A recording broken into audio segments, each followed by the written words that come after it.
Good evening. तो आम समस्ते खिया पिया सारी पलि आसलु केसरी हल। तो कौन पे आसचे फिल्म देखापी ना कौन पे आसती हल। तो यहाँ दीदी ने गाड़ी पार्किंग कर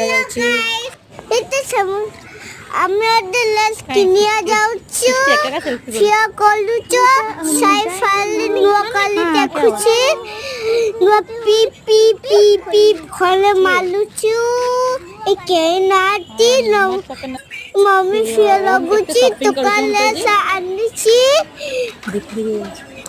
আমি ভিতরে যাচ্ছি সেটা মগিয়ে যাচ্ছি আমি দিদি সালে আছি আমি করেছি সাই সালে আছি আর দাদা মিমি আছে আবার তো থালে শান্তি আমি দেখুছন্তি চকলেট খাওছন্তি